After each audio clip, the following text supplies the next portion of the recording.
JTV news ముందుగా headlines చూద్దాం. భట్టి విక్రమార్క నాణేల వారసత్వ వ్యాఖ్యలు. నాణేల చరిత్రే నాగరికత అద్దమని భట్టి విక్రమార్క సందేశం. దక్షిణ భారత నాణేల సంప్రదాయంలో తెలంగాణకి అగ్రస్థానమన్న భట్టి, నాణేల పరిణామమే ఆలోచన అభివృద్ధి అని భట్టి విక్రమార్క వ్యాఖ్య.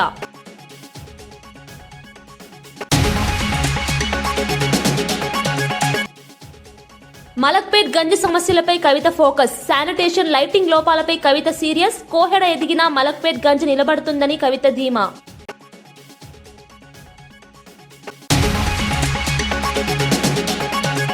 అమరావతి నిర్మాణానికి కేంద్ర రాష్ట్ర ప్రభుత్వాలు కలిసి పనిచేయాలి.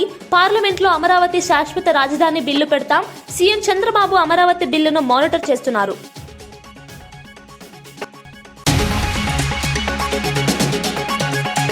లోక్ భవన్ లో గవర్నర్ కార్యాలయం, అతిథి గృహం సిబ్బందికి క్వార్టర్ల నిర్మాణం. అమరావతి ప్రభుత్వ కాంప్లెక్స్ లో governor residence, assembly durbar hall.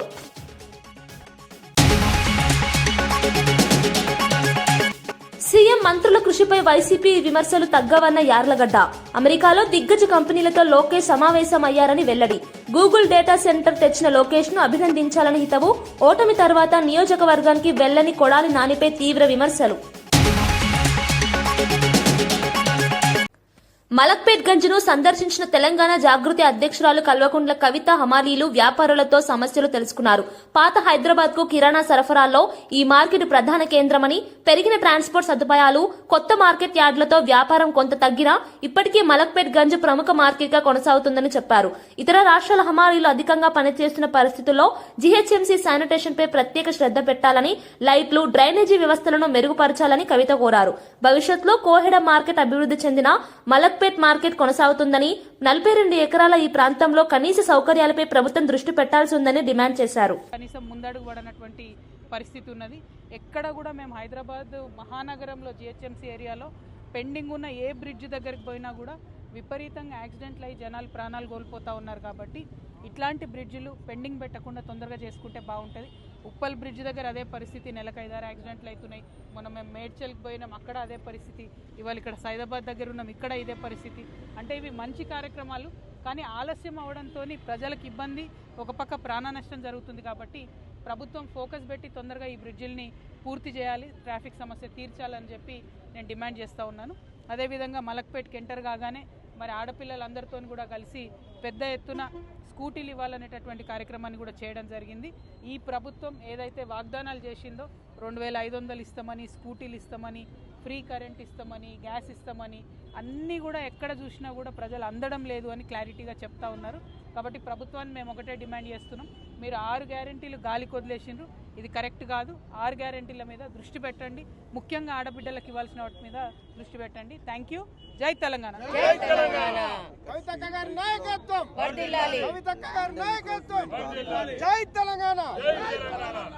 Land సేకరించక ముందే పనులు స్టార్ట్ చేశారు. ఇప్పుడు ల్యాండ్ గురించి అనేసి ప్రజలను ఇబ్బంది.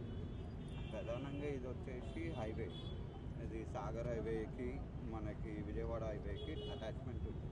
దానివల్ల హెవీ ట్రాఫిక్ ఉంది. ఈ పనుల గురించి అనేసి గత 2 years నుండి ఇదే ప్రాబ్లం ఉంది. ప్రతి చోట డిఫెన్స్ ఏరియా కూడా ఇదే రోడ్. మీరు చెప్పింది అబ్సల్యూట్లీ రైట్. ప్రతి చోట ఏమవుతుందంటే కోఆర్డినేషన్ ఉండట్లేదు. నేషనల్ హైవే వాళ్ళకి, జిహెచ్ఎంసీ వాళ్ళకి కోఆర్డినేషన్ కుదరడానికి చాలాసేపు అవుతుంది. కోఆర్డినేషన్ కుదిరిన తర్వాత ల్యాండ్ అక్విజిషన్ చేయడంలో లేట్ అవుతుంది, డిజైన్స్ మర్జ్ చేసుకోవడంలో లేట్ అవుతుంది. సో ఈ బ్రిడ్జ్ అయినా, నేను చెప్పినటువంటి ఇందాక ఏ బ్రిడ్జ్ అయినా కూడా అన్ని రకరకాల సమస్యలతో కూడి ఉన్నాయి. దానికోసం ఒక కంబైన్డ్ ఎఫర్ట్ పెట్టాలి. ఇక్కడ ఎంపీ గారు కూడా అసద్ భాయ్ ఉన్నారు, ఇక్కడ లోకల్ ఎమ్మెల్యే బలాల గారు ఉన్నారు. మరి వీళ్ళందరూ కలిసి కూర్చుంటే నేషనల్ హైవే వాళ్ళు, జిహెచ్ఎంసీ వాళ్ళు అందరూ కడప జిల్లా ముద్దనూరు ఎంపీపీ ఉప ఎన్నిక భారీ పోలీసు బందోబస్తు మధ్య ఎంపీడీఓ కార్యాలయంలో జరిగింది. మొత్తం 9 ఎంపీటీసీలలో 6 వైఎస్ఆర్సీపీ సభ్యులు మాత్రమే హాజరు కాగా 3 బీజేపీ సభ్యులు గైర్హాజరయ్యారు. కోరం పూర్తి కావడంతో వైఎస్ఆర్సీపీ సభ్యులతోనే ఎన్నిక జరిగి కొర్రపాడు ఎంపీటీసీ పుష్పలతను కొత్త మండలాధ్యక్షురాలుగా ఎన్నుకున్నారు. ఎన్నికల ప్రక్రియను ఆర్డీఓ సాయిశ్రీ పర్యవేక్షించగా డీఎఫ్ఓ వినీత్ కుమార్ పరిశీలకుడుగా వ్యవహరించారు. ఈ సందర్భంగా కడప ఎంపీ అవినాష్ రెడ్డి మాట్లాడుతూ వైఎస్ఆర్సీపీ ఎంపీటీసీ సభ్యులు చూపిన నిబద్ధత కార్యకర్తలకు స్ఫూర్తిదాయకమని అభినందించారు. ఎంపీటీసీలందరికీ, ఏసబన్నకు, సరస్వతక్కకు, ఇంద్రమ్మక్కకు, కళావతక్కకు, రేణుకక్కకు, ప్రతి ఒక్కరికి కూడా పేరు పేరున ధన్యవాదాలు తెలియజేస్తా ఉన్నాను. నిజంగా 6 మంది ఎంపీటీసీల్లో 5 మంది మహిళలు ఎంత గట్టిగా నిలబడినారంటే, ఈ 5 మంది మహిళలు ప్లస్ యేసోబన్న ఈ 6 మంది కలిసి రాష్ట్ర వ్యాప్తంగా లక్షల మంది వైసీపీ కార్యకర్తల్లో ఒక స్ఫూర్తిని నింపినారు. అంటే వైసీపీ కార్యకర్త అనే వాళ్ళు ఎన్ని ఒత్తిళ్ళు వచ్చినా, ఎవరు భయం సృష్టించినా, ఎన్ని ఒత్తిళ్ళు వచ్చినా తలొగ్గే వాళ్ళు కాదు, ఎన్నైనా ఎదిరించి నిలబడతారని చెప్పి ఈ 6 మంది లక్షల మంది వైసీపీ కార్యకర్తలకు, వైసీపీ కార్యకర్త అంటే ఇలా ఉంటాడని స్ఫూర్తి నిజంగా నింపినారు. ఎన్ని బెదిరింపులు వచ్చినా, ఎన్ని ఒత్తిళ్ళు వచ్చినా ఏమాత్రం తలపకుండా ధీటుగా నిలబడినారు, గట్టిగా నిలబడినారు. వీళ్ళకు ధన్యవాదాలు అనేటి చాలా అంటే చిన్న మాట, అంత గట్టిగా నిలబడినారు. మనస్ఫూర్తిగా పార్టీ కార్యకర్తలు అందరి తరపున, నాయకులు అందరి తరపున మనస్ఫూర్తిగా ప్రతి ఒక్కరికి కూడా, ఎన్నికకు సహకరించిన ప్రతి ఒక్కరికి కూడా పేరు పేరున నేను ధన్యవాదాలు తెలియజేస్తా ఉన్నా. అదేవిధంగా ఈ ఎన్నికలను గడిచిన ఈ నోటిఫికేషన్ వచ్చినప్పటి నుంచి కూడా ఈ ఎన్నికల భారాన్ని మొత్తం తన భుజం మీద వేసుకొని ఈ ఎన్నికలు సజావుగా జరిగేందుకు, ఎంపీపీ ఇక్కడ ఏకగ్రీవంగా ఎన్నుకోబడేందుకు అన్ని రకాలుగా కృషి చేసిన మరి నియోజకవర్గ ఇన్ఛార్జు మరియు ఎమ్మెల్సీ రామ్ సుబ్బారెడ్డిను మనస్ఫూర్తిగా పార్టీ తరఫున మనస్ఫూర్తిగా అభినందిస్తా ఉన్నాము. మరి ఖచ్చితంగా ఈ ఎన్నికలకు అన్ని రకాలుగా సహకరించిన డాక్టర్ సుధీర్ రెడ్డి గారిని, మరి మున్రాజారెడ్డి గారిని, దీపు గారిని కూడా మనస్ఫూర్తిగా ప్రతి ఒక్కరికి కూడా నేను ధన్యవాదాలు తెలియజేస్తా ఉన్నాను. అదేవిధంగా కడప నగరంలో కూడా ఇప్పుడే మీ అందరికీ సమాచారం వచ్చి ఉంటుంది. కడప నగరంలో కూడా మేయర్గా వైఎస్ఆర్ కాంగ్రెస్ పార్టీ అభ్యర్థి పాకా సురేష్ గారు ఏకగ్రీవంగా మరి మేయర్గా ఎన్నుకోబడడం జరిగింది. ఆ ఎన్నికకు సహకరించిన మరి సురేష్ బాబు గారు కావచ్చు, మరి అమ్జద్ బాషా గారు కావచ్చు, అదేవిధంగా మా కార్పొరేటర్లందరూ కూడా మరి ఎమ్మెల్యే జగన్ ఆశీస్సులు ఎంపీ అవినాష్ రెడ్డి, జిల్లా అధ్యక్షులు రవీంద్రనాథ్ రెడ్డి, మాజీ డిప్యూటీ సీఎం అంజద్ బాషా, మాజీ మేయర్ సురేష్ బాబుల సహకారంతో మేయర్ గా ఎన్నికైనట్లు పాక సురేష్ తెలిపారు. తక్కువ కాలం ఉన్నప్పటికీ అభివృద్ధిపైనే ప్రధాన దృష్టి పెట్టి ప్రజల ఆకాంక్షలకు అనుగుణంగా పనిచేస్తానని చెప్పారు. మేయర్ పదవి రావడానికి సహకరించిన అధిష్టాన నాయకులకు రుణపడి ఉంటానని పాక సురేష్ అన్నారు. పట్టణ అభివృద్ధిలో స్పష్టమైన మార్పులు తీసుకురావడమే లక్ష్యమని చెప్పారు. వైఎస్ అవినాష్ రెడ్డి గారి సహకారంతో మన జిల్లా అధ్యక్షులైనటువంటి రవీంద్రనాథ్ రెడ్డి గారు, అలాగే రాజంపేట పార్లమెంట్ పరిశీలకులు సురేష్ బాబు గారు, మాజీ డిప్యూటీ సీఎం అమ్జద్ బాషా గారు, ఎమ్మెల్సీ రామచంద్రారెడ్డి గారు, అలాగే మాజీ టీటీడీ మెంబర్ అయినటువంటి మన మాసిం బాబు గారు, అలాగే నా తోటి కార్పొరేటర్లు డిప్యూటీ మేయర్ నిత్యానంద రెడ్డి గారు, ముంతాజ్ బేగం గారు, అందరి సహాయ సహకారాలతో ఈరోజు నేను మేయర్గా ఈ పీఠం మీద కూర్చోవడం జరిగింది. రాబో కాలంలో తప్పకుండా ఈ కడప ప్రజల యొక్క ఆకాంక్ష మేరకు ఉన్న ఈ 2-3 నెలల్లో కూడా తప్పకుండా పేద ప్రజల యొక్క అభ్యున్నతి కొరకు, అలాగే కడప కార్పొరేషన్ యొక్క అభివృద్ధికి పాటుపడతారని చెప్పేసి నాకు ఈ అవకాశం ఇచ్చిన వారందరికీ కూడా ముఖ్యంగా కృతజ్ఞతలు తెలుపుకుంటూ సెలవు తీసుకుంటున్నాను. అఖండ 2 సినిమా బృందం శ్రీశైలం భ్రమరాంబ మల్లికార్జున స్వామివారును దర్శించుకుంది. దర్శకుడు బోయపాటి శ్రీను, సంగీత దర్శకుడు తమన్ ఆలయ రాజగోపురం వద్ద అర్చకులు, దేవస్థాన అధికారుల స్వాగతం పొందారు. అనంతరం స్వామి అమ్మవార్లకు రుద్రాభిషేకం, కుంకుమార్చన వంటి ప్రత్యేక పూజల్లో పాల్గొన్నారు. దేవాలయ వాతావరణంలో సేవ చేయడం ఎంతో ఆనందంగా ఉందని బోయపాటి శ్రీను తెలిపారు. నేటి నుంచి ప్రారంభమైన ప్రీమియర్ షోతో అఖండ 2 ప్రేక్షకుల ముందుకు వస్తోందని, మంచి సినిమా రూపొందించామని అందరూ ఆనందిస్తారని చెప్పారు. శ్రీశైలం దేవాలయ దర్శనం తమ బృందానికి శుభాభినందనలతో సమానమనిపించిందని పేర్కొన్నారు. ఒక మంచి సినిమా తీసి మీ ముందుకు తీసుకొచ్చాము. తప్పకుండా మీరు ఆ సినిమాని బాగా ఎంజాయ్ చేస్తారు. సినిమా చూడండి. అవన్నీ భగవదేచ్ఛ, దైవేచ్ఛ. మనం మంచి సినిమా తీస్తాము. రికార్డులు అవన్నీ ఏంటంటే దైవేచ్ఛ, మనకు సంబంధం లేని మ్యాటర్ అన్ని. గ్యారంటీ ఇది దైవేచ్ఛ. మనం మంచి సినిమా తీసాం, ప్రేక్షకుల ముందు తీసుకొచ్చాం, ఆదరిస్తారని ఆశిస్తున్నాను. Thank you brother. Numismatics జాతీయ సెమినార్ కు ముఖ్య అతిథిగా హాజరైన తెలంగాణ ఉప ముఖ్యమంత్రి బట్టి విక్రమార్క, నాణీల అధ్యయనం అంటే చరిత్ర, ఆలోచనల అభివృద్ధిని అధ్యయనం చేయడమేనని చెప్పారు.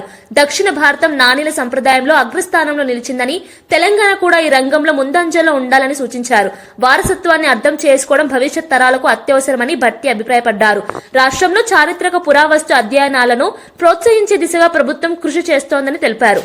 నాణీల పరంపర మన నాగరికతను అర్థం చేసుకోవడానికి సహాయపడుతుందని పేర్కొన్నారు. Very special academic event, and I congratulate the director Arjun Rao Garu and his entire team for their effort and commitment. This seminar is historic in its own right. In the 114-year journey of the Department of Heritage, previously the Department of Archaeology and Museums, this is the first time we are hosting a full-fledged national seminar dedicated entirely to coinage. For a department that has been seen empires rise, fall, and sometimes reappear in our textbooks, this is truly a shining milestone. And it is a moment of pride, not just for Telangana, but for both Telugu-speaking, both the states. Numismatics may appear to be the study of something small, but metal discs that fit into the palm of our hands. But anyone who has ever looked closely at a coin knows it holds an entire world. I sometimes think coins are the earliest form of compressed data. They pack into a few grams of metal the story of an economy, a ruler's aspirations, technological advances, trade routes, religious symbolism, and even diplomatic relations. If archaeologists had invented the zip file, they would have called it a coin. Southern India is one of the richest numismatic traditions in the world. From the Satavahanas and Ikshwakus, who stamped their economic footprint across the vast trade networks, to the mighty Kakatiyas and the grandeur of Vijayanagara, our region's coins reveals a history of innovation, artistic refinement, and sophisticated statecraft. Sathya Sai జిల్లా ధర్మవరంలో అటల్ మోదీ సుపరిపాలన bus యాత్రను మంత్రి సత్యకుమార్ యాదవ్ రాష్ట్ర BJP అధ్యక్షుడు మాధవ్ ప్రారంభించారు. అటల్ బిహారీ వాజ్పేయి శత జయంతి వేడుకల సందర్భంగా ఈ యాత్రను ఈ నెల 25 వరకు నిర్వహించనున్నట్లు తెలిపారు. వాజ్పేయి భారత పరిపాలనా వ్యవస్థకు దారిదీపమని పేర్కొంటూ ఆయన చూపిన మార్గాలను నేటి తరానికి చేరవేయడమే యాత్ర లక్ష్యమని చెప్పారు. అమరావతిలో భారీ బహిరంగ సభతో యాత్ర ముగుస్తుందని మంత్రి ప్రకటించారు. మంచి పరిపాలన, ప్రజాసేవలపై అవగాహన పెంచడంలో ఈ కార్యక్రమం ముఖ్య పాత్ర పోషిస్తుందని వివరించారు. నివాళులు అర్పించాలని చెప్పి ఏ అంశాల కోసం అయితే ఆయన నిలబడ్డాడో, ఏ అంశాల కోసం ఆయన పోరాటం చేశాడో, యావత్ జీవితాన్ని ఆయన యొక్క పరిపాలన ఈ రెండు కూడా ప్రజల ముందు ఉంచే గొప్ప ప్రయత్నం ఈరోజు ఆంధ్రప్రదేశ్ భారతీయ జనతా పార్టీ ఆధ్వర్యంలో ఈ యొక్క యాత్ర నిర్వహించుకోవడం జరుగుతుంది. ఈ యాత్రలో ప్రజలందరూ కూడా పాల్గొవాలని చెప్పి అందరికీ పిలుపునిస్తున్నాం. మన దేశానికి గౌరవం, గుర్తింపు తెచ్చిన నాయకుడు అటల్ బిహారీ వాజ్పేయి గారు. గత 11 సంవత్సరాలుగా నరేంద్ర మోడీ గారు మౌలిక సదుపాయాల మీద ప్రత్యేకంగా దృష్టి పెట్టి, అది సాగర్మాల కానీ భారత్మాల ద్వారా కానీ ఇవాళ 1,00,000 కిలోమీటర్లకు పైగా హైవేల నిర్మాణం జరిగింది. 27 ఎక్స్ప్రెస్ హైవేల నిర్మాణం జరుగుతోంది. వీటి అన్నిటికీ కూడా స్ఫూర్తి, ప్రేరణ ఆనాడు వాజ్పేయి గారి ఎన్డీఏ పాలన నుండి వచ్చింది. వాటిని ఇవాళ ప్రేరణగా తీసుకుని వాటిని కొనసాగిస్తూ ప్రస్తుత ప్రధానమంత్రి నరేంద్ర మోడీ గారు కూడా ఎన్డీఏ పాలనని ఒక ప్రజారంజకమైన పారదర్శక పాలన ఇస్తూ ప్రజల మన్నలను చూడడమే కాకుండా ప్రజల తలసరి ఆదాయాన్ని పెంచి ప్రజల స్థితిగతుల్లో కూడా మార్పు తీసుకొస్తారు. BRS social media convener Krishank Revanth Reddy పెట్టుబడుల పేరుతో అల్లిన కట్టుకథల్ని, చీకటి ఒప్పందాల్ని బట్టబయలు చేశామని ఆరోపించారు. గ్లోబల్ సమ్మిట్ అంటూ ప్రచారం చేస్తున్న పెట్టుబడుల్లో పారదర్శకత లేదని, ప్రభుత్వం విడుదల చేసిన గణాంకాల్లోనూ భారీ గందరగోళం స్పష్టంగా కనిపిస్తోందని తెలిపారు. పెట్టుబడుల పేరుతో ప్రజలను మోసగిస్తున్నారని విమర్శించారు. ప్రాజెక్టుల వివరాలు, కంపెనీల సామర్థ్యం, ఒప్పందాల స్పష్టతపై ప్రభుత్వం సమాధానం చెప్పాల్సిన బాధ్యత ఉందని చెప్పారు. రాష్ట్ర భవిష్యత్తుపై ప్రభావం చూపే నిర్ణయాల్లో గోప్యత అనేది ప్రమాదకరమని హెచ్చరించారు. ప్రజలకు నిజాలు తెలియజేయడం బీఆర్ఎస్ బాధ్యతగా భావిస్తున్నామని పేర్కొన్నారు. కమిషన్ దాని మీద విచారణ చేపడితే ఆ తర్వాత ఇక్కడ ప్రెషర్ తోని వెనక్కి తీసుకున్నారు. ఎలాంటి కంపెనీలు వస్తున్నాయో చూడండి. ఇట్లా పెద్ద లిస్ట్ ఉన్నది. ఇగోండి, గోధి ఇండియా దాని ఫైనాన్షియల్స్ 2 లక్షల రూపాయలు, అది 5,000 కోట్ల పెట్టుబడి అంట. ఇది దావోస్ లో. వాల్ష్ కర్రా ఇద్దరే ఎంప్లాయీస్ ఉన్నారు. సింగపూర్ లో ఒక 2 నెలల ముందు మొదలైతుంది ఈ కంపెనీ. 850 కోట్ల పెట్టుబడి. ఇవాళ అడుగుతున్నాం రేవంత్ రెడ్డి గారిని, వచ్చినాయా ఈ 850 కోట్లు? ఇది లాస్ట్ టైం మొన్న ఒక నెల ముందే మీకు చెప్పడం జరిగింది. మనకిన్ బయో 1,00,000 రూపాయలతోని 3 నెలల ముందు మొదలైన కంపెనీ, పాపం ఏలూరుకు చెందిన చార్టెడ్ అకౌంటెంట్ వారి సతీమణి, 2 డైరెక్టర్స్, వాళ్ళు 350 కోట్లంట. ఉర్సా క్లస్టర్ 5,000 కోట్లు. ఎన్ని వచ్చినాయో, ఎన్ని 5,000 కోట్లలో ఒక 5 కోట్లన్నా పెట్టిర్రా చూపెట్టాలి. ఇక KLSR ఇన్ఫ్రా ఓ బేనామీ కంపెనీ, రేవంత్ రెడ్డి గారు బేనామీ కంపెనీ, ఒకవైపు CBI విచారణ, ఇవాళ హైకోర్టులు ఉన్నది దాని మీద మళ్ళీ ఇవాళ విచారణ ఇవాళ నడుస్తున్నది. ఇప్పుడు మనం మాట్లాడుతుంటే CBI విచారణ, దివాలా తీసిన కంపెనీ అని, దానికి యంగ్ ఇండియా కాంట్రాక్ట్లు, నువ్వు ఇవాళ చెప్తున్న యంగ్ ఇండియా ఇగో నీ బేనామీ కంపెనీకి ఇస్తున్నావు. రోడ్లు, ఇరిగేషన్ ప్రాజెక్టులు ఈ KLSR కి. శోధా కన్స్ట్రక్షన్స్ ఇది KTR గారు బయట పెట్టినరు, మీ సొంత బావమర్ది కంపెనీకి. అమృత్ టెండర్లు, సింగరేణిలో బొగ్గు గన్లు, ఆ కంపెనీకి దాని 31 మార్చ్ 2022లో దాని యాన్యువల్స్ కేవలం 35,000 ఉంటే దాని మొత్తం దాని కెపాసిటీ 2 కోట్లు కంపెనీ కాకపోయినా కూడా ఇప్పటి వరకు 1,500 కోట్లు. ఇగోండి యంత్రా టెక్ కంట్రోల్స్, వీళ్ళది కూడా అదే కథ. వీళ్ళు లాస్ చెప్పుకున్నది, ఈ కంపెనీ లాస్ చెప్పుకున్నది 23-24 సంవత్సరంలో 2,34,590 రూపాయలు. ఆ లక్షల్లో ఆడే ప్లేయర్లు, కానీ 255 కోట్ల పెట్టుబడి అంట మూసీ కోసం. ఇది PPT పెట్టి మరి రేవంత్ రెడ్డి గారు దీని మీద ఈ మూసీ కోసం భజన చేసిర్రు. పాకిస్తాన్ లో 3,000 కోట్ల కుంభకోణం చేసి, జార్ఖండ్ లో కాంగ్రెస్ పొత్తుల ప్రభుత్వం కదా అక్కడ, వాళ్ళు అక్కడ CBI విచారణ కోరి ఎయిర్పోర్ట్ అథారిటీ ఆఫ్ ఇండియా వాళ్ళు బ్లాక్ లిస్ట్ చేసి, ఆ కంపెనీ కోసం మూసీ, మెయిన్ హార్ట్ కంపెనీ. ఇక Raghava constructions, Kodangal lift irrigation వారికి ED వాళ్ళు వచ్చి విచారణ చేస్తారు. ఇవాళ వరకు కూడా తెలియదు ఎంత డబ్బులు దొరికినాయని. మొన్న రీసెంట్ గా గచ్చిబౌలి PS లో land grabbing case FIR, Raghava constructions మీద FIR చేసినందుకు పాపం గచ్చిబౌలి CI హబీబుల్లా ఖాన్ గారికి, award winning inspector Habibullah Khan గారిని తీసేసి పోస్టింగ్ కూడా ఇయ్యరు, వేకెన్సీలో పెడతారు. మీ కంపెనీల కథ ఇంత పెద్దగా ఉంది.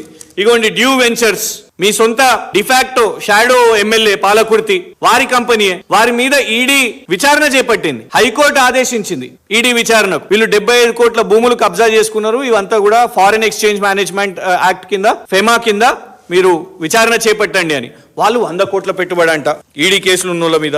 మ్యాక్స్ బియన్ ఫార్మా, వీళ్ళ కోసం అయితే మీరు ఫార్మా భూములు కావాలని మీరు మీ అల్లుని కంపెనీ కోసం లగచర్ల రైతుల మీద దాడులు చేసిర్రు. గిరిజన కమిషన్ వచ్చింది, మహిళల కమిషన్ వచ్చింది.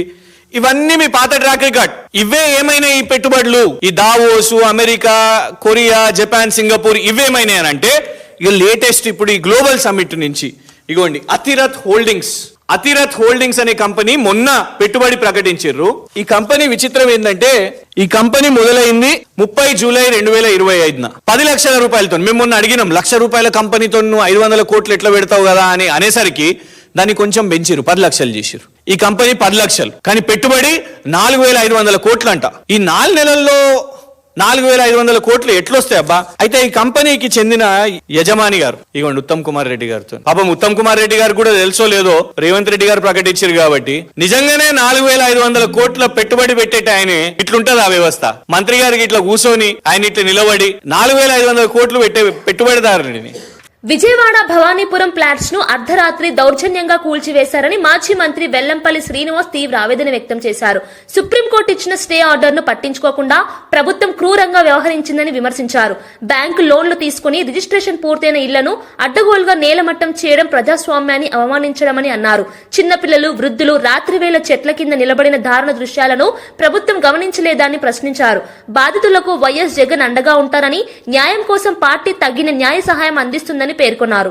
దానికి ఆయన చెప్తూ, సుబ్బారెడ్డి గారి చెప్పారు నాకు అప్పన్న గారికి ఆర్థిక సాయం చేయమని, ఆయన పరిస్థితి బాగలేదని చెయ్యడం తప్ప అనేక మందికి చేస్తా ఉంటాను, అందులో భాగంగా నేను కూడా ఆ అప్పన్నకి ఇతనికి కూడా నేను చేశాను, వాళ్ళు చెప్పిన దాని కోసం చేశాను, సుబ్బారెడ్డి గారు చెప్తే నా అప్పన్న గారికి చేశాను అనేటువంటిది మాటలు మాట్లాడుతూ జగన్మోహన్ రెడ్డి గారు చెప్పినంత అబద్దాలు అనేటువంటి రీతిలో మాట్లాడారు.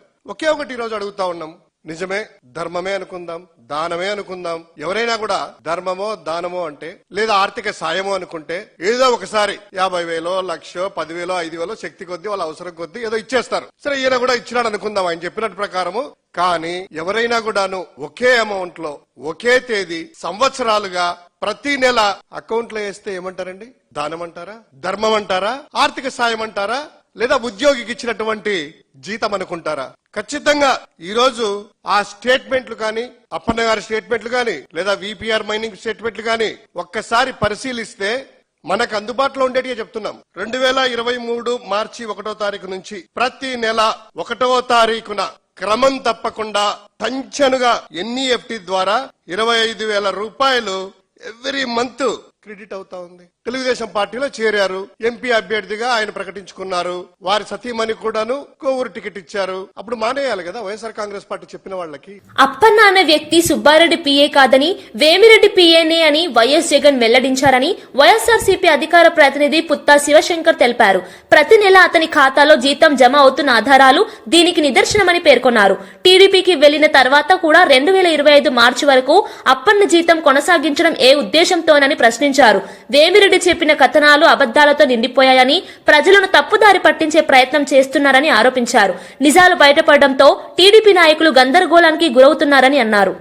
ఆ ప్రాంతానికి వెళ్తే చెట్లు కింద ఉన్న పరిస్థితి, గూడు లేక, కొంతమంది కట్నాల కింద పిల్లలకి ఇచ్చిన ప్రాపర్టీ కావచ్చు, వాళ్ళందరూ కూడా అల్లుళ్ళు వీళ్ళని ఇబ్బంది పెట్టే పరిస్థితి కనబడుతుంది. ఇప్పుడు అటువంటి దారుణమైన పరిస్థితిలో ఉండగా వీళ్ళు ఎక్కని గుమ్మం లేదు. ఈ రోజు వరకు కూడా చంద్రబాబు గారిని కలిశారు, లోకేష్ ని కలిశారు, పవన్ కళ్యాణ్ ఆఫీస్కి వెళ్లి జనసేనలో వినతిచ్చారు. అదే విధంగా లోకల్ ఎంపీ కావచ్చు, ఎమ్మెల్యేలు కావచ్చు, ఏ ఒక్కరూ కూడా ఇప్పటి వరకు వీళ్ళ గురించి స్పందించిన పరిస్థితి లేదు. ఏ ఒక్కరూ కూడా, ఏ రాజకీయ పార్టీ గాని వాళ్ళు అధికార పార్టీ నాయకులు ఎవరు కూడా వీళ్ళని కనీసం పట్టించుకున్న పరిస్థితి లేదు. ఎందుకంటే స్థానికంగా ఎంపీ గారు మరి విజయవాడ ఉత్సవాలు చూడడానికైతే వాళ్ళకి ఖాళీ ఉంటుంది, కానీ ఇటువంటి పేదవారికి నిలువు నీడ లేకుండా వాళ్ళు ఇబ్బంది పడుతుంటే కనీసం అక్కడికి వెళ్లి ఓదార్చడం కానీ, వీళ్ళందరూ కూడా స్థలాలు కొనుక్కున్నారు, రిజిస్ట్రేషన్ జరిగినాయి, దాదాపు సగం వరకు నివాసాలు ఉన్నారు, వాళ్ళందరికీ మున్సిపల్ ప్లాన్లు ఉన్నాయి, పన్నులు కట్టారు. అయినా గానీ వాళ్ళు నష్టపోతుంటే కనీసం ప్రభుత్వం నుంచి ఒక ఓదార్పు, ఈ విధంగా మీ కోర్టులో జడ్జిమెంట్ వచ్చింది కదా, పోనీ ఏ విధంగా మనం వీళ్ళకి న్యాయం చేయాలని చెప్పిన ఒక భావన కూడా లేకపోవడం అనేది చాలా బాధాకరం. అందుకనే ఈ రోజు అనేక సార్లు మేమందరం కూడా అక్కడికి వెళ్ళడం జరిగింది. మా పార్టీ తరఫున మా పార్టీ అధ్యక్షులు మా అవినాష్ గారు కావచ్చు, మిగతా మా మల్లాది విష్ణు గారు కావచ్చు, నిన్న కార్పొరేషన్ లో కూడా వీళ్ళకి జరిగిన అన్యాయం కోసం నిలదీస్తే టీడీపీ వాళ్ళు మా కార్పొరేట్ల మీద తిరగబడే పరిస్థితి నన్ను చూసాం. మనం ఎందుకు పేదవారంటే ఎంత కక్ష ఎందుకు వాళ్ళకి అర్థం కాని పరిస్థితి. ఇంకెవరు కూడా గత్యంతరంలాగా ఈ రోజు జగన్మోహన్ రెడ్డి గారి దగ్గరికి వీరందరూ కోరిక మేరకు వరకు ఆయన్ని తీసుకురావడం జరిగింది. చాలా బాధపడ్డారు జగన్మోహన్ రెడ్డి గారు. కనీసం ఈ కూటమి ప్రభుత్వం వచ్చాక ఇల్లు కట్టించే పరిస్థితి లేదు, ఉన్న ఇళ్లను కూల్చేస్తాం అనేది చాలా బాధాకరం అని చెప్పి ఆయన వారు ఆవేదన వ్యక్తం చేయడం. తప్పకుండా వారికి కావలసిన న్యాయం సపోర్ట్ అడిగారు వాళ్ళు. తప్పకుండా వైఎస్ఆర్ కాంగ్రెస్ పార్టీ తరఫున మీకు సపోర్ట్ చేస్తాము, ఏ విధంగా మీకు సహాయం చేయగలుగుతాం ఆ విధంగా అన్ని విధాలా కూడా మీకు మద్దతుగా ఉంటామని చెప్పి ఈరోజు జగన్మోహన్ రెడ్డి గారు చెప్పడం కూడా జరిగింది. ఎంతమంది పేదవారు, ఒక చర్చి ఉంది నిర్దాక్షణంగా కూల్చేశారు, ఇళ్లు ఆ ఇంట్లో ఆడవాళ్ళను కూడా బలవంతంగా లాగేసి బయటికి లాగి కూల్చేశారు. అది మళ్ళీ కట్టాలంటే కట్టగలుగుతారా? వాళ్ళకి బ్యాంకు లోన్స్ ఉన్నాయి. ఇవన్నీ కూడా చాలా బాధాకర విషయం. కాబట్టి వీళ్ళు ఈరోజు జగన్మోహన్ రెడ్డి గారిని కలవడం జరిగింది. వాళ్ళ యొక్క ఆవేదన, వాళ్ళ యొక్క బాధ అంతా వాళ్ళ ద్వారానే మీరు వినాలని చెప్పని తప్పకుండా జగన్మోహన్ రెడ్డి గారు తప్పకుండా వీరికి అన్ని విధాలా అండగా ఉంటామని చెప్పడం మాకు సంతోషంగా ఉంది. వారికి మేము ప్రత్యేకంగా అభినందనలు తెలియపరుచుకుంటున్నాం. తాడేపల్లి పార్టీ కేంద్ర కార్యాలయంలో భవానీపురం 42 ఫ్లాట్స్ బాధితులు వైఎస్ జగన్ ను కలిసి తమ ఆవేదన వ్యక్తం చేశారు.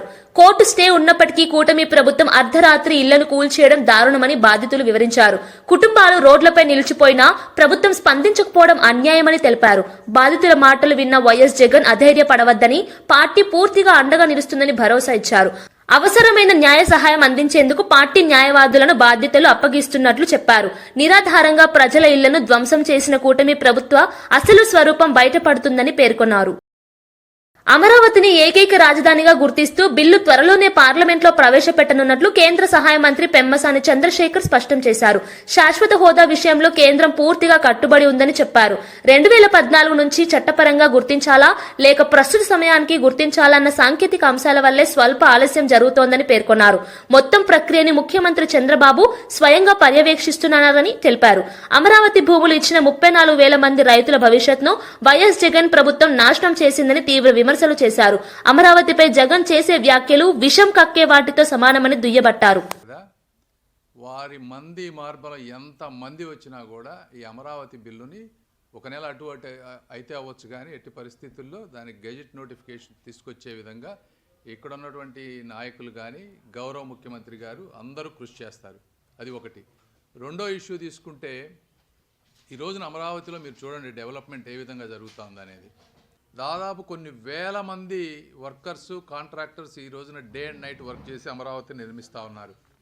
నేను అందరికీ గుంటూరు ప్రాంత ప్రజలకు కానీ ఆంధ్ర రాష్ట్ర ప్రజలకు చెప్పేది ఏంటంటే, ఏదైనా ఒకటి ఇన్స్టిట్యూషన్ తీసుకురావాలన్నా, నిర్మించాలన్నా ఎంతో ఎన్నో కఠోరమైన శ్రమ చేస్తే, ఎంతోమంది వ్యక్తులు కలిస్తే కానీ ఇది అవ్వదు. ఉదాహరణకి మా పార్లమెంట్లో ఉండే ఈఎస్ఐ హాస్పిటల్ తీసుకురావడానికే మా స్టాఫ్ ఇప్పటికీ 30 సార్లు డిపార్ట్మెంట్ల దగ్గరికి వెళ్ళటం కానీ కోఆర్డినేషన్ కానీ చేసుకున్నారు. నేను 5 సార్లు మినిస్టర్ల దగ్గరికి వెళ్లాల్సి వచ్చింది.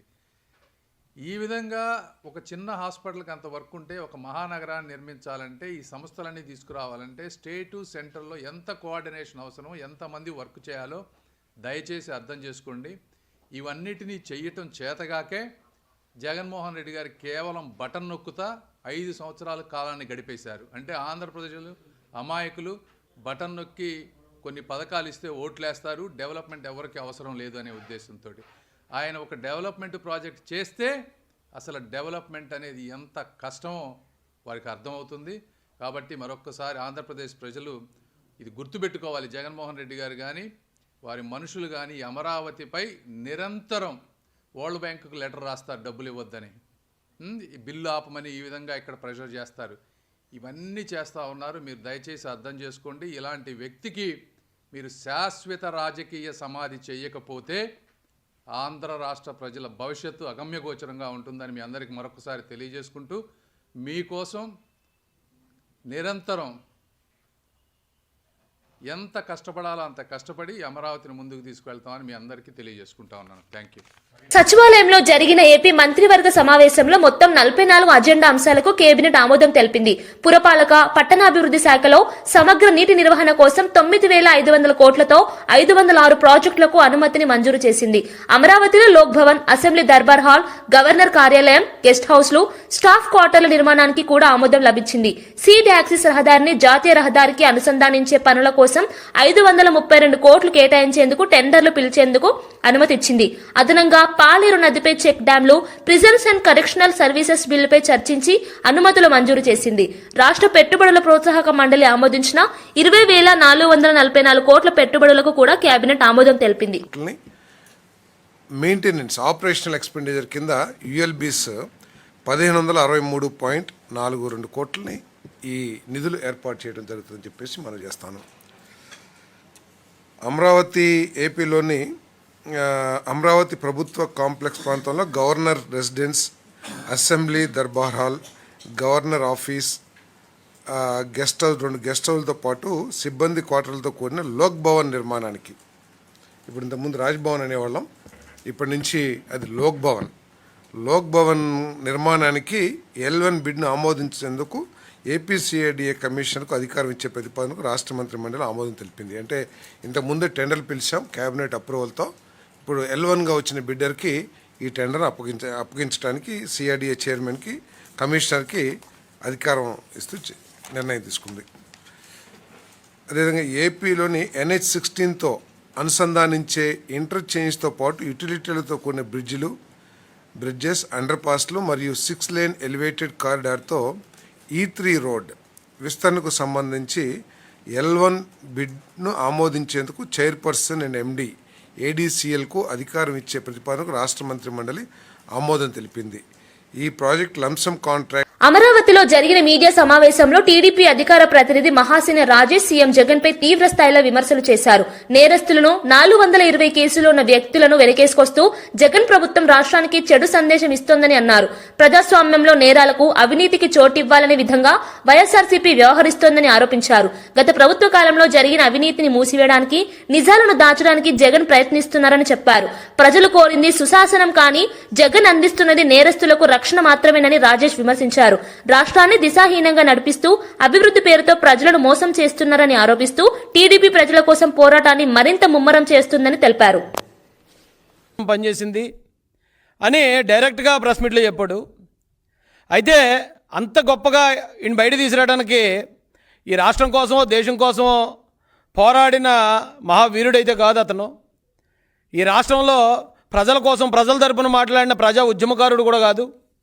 అయితే మరి ఇలాంటి వాడిని సాక్షాత్తు ఒక మాజీ ముఖ్యమంత్రి, ప్రస్తుత పులివెందుల ఎమ్మెల్యే గారు ఎంత ప్రేమగా, ఎంత కేర్ చూపించి వాడిని బయట తీసుకురావడానికి గల కారణం ఇంతకే ఈ బోరుగడ్డ అనిల్ అనే వ్యక్తి చేసే పనేంటి, అతను ఎందుకు జగన్మోహన్ రెడ్డికి నచ్చాడు, ఒకసారి అతను చేసే పనేంటి, అతని పెర్ఫార్మెన్స్ ఏంటి అనేది కూడా ఇంకో వీడియో రూపంలో మీకు చూపిస్తానండి.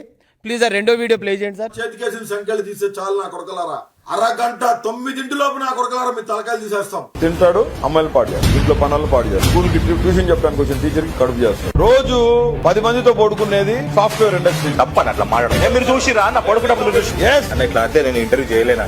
నియమం నువ్వేం తోపుగానివా? వైఎస్ఆర్ సిపిని అంతం చేస్తావా? నిన్ను పుట్టించిన నా కొడుకు బయటికి రావాలా, వాడు వస్తే వాడి వల్ల కూడా కాదు రే. నీతో ఏ నా కొడుకు మాట్లాడుతున్నావు వాడికి చెప్పు. నా కొడుకు నీకు వానికి పగల్లింగి శంకరగిరి మాన్యాలు పట్టించే రోజులు దగ్గరలోనే ఉన్నాయి. వార్తలు ముగించే ముందు ముఖ్యాంశాలు మరోసారి. భట్టి విక్రమార్క నాణేల వారసత్వ వ్యాఖ్యలు. నాణేల చరిత్రే నాగరికత అద్దమని భట్టి విక్రమార్క సందేశం. దక్షిణ భారత నాణేల సంప్రదాయంలో తెలంగాణకి అగ్రస్థానమైన భట్టి, నాణేల పరిణామమే ఆలోచన అభివృద్ధి అని భట్టి విక్రమార్క వ్యాఖ్య.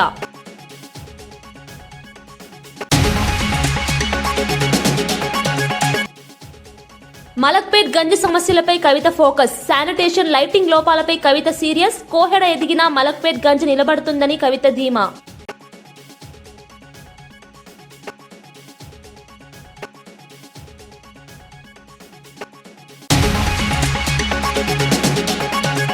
అమరావతి నిర్మాణానికి కేంద్ర రాష్ట్ర ప్రభుత్వాలు కలిసి పనిచేయాలి. పార్లమెంట్లో అమరావతి శాశ్వత రాజధాని బిల్లు పెడతాం. సీఎం చంద్రబాబు అమరావతి బిల్లును మానిటర్ చేస్తున్నారు.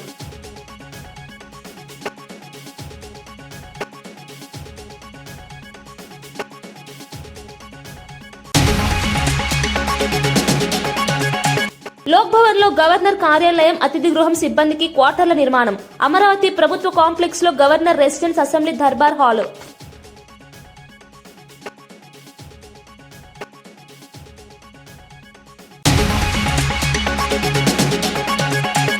సీఎం మంత్రుల కృషిపై వైసీపీ విమర్శలు తగ్గవన్న యార్లగడ్డ.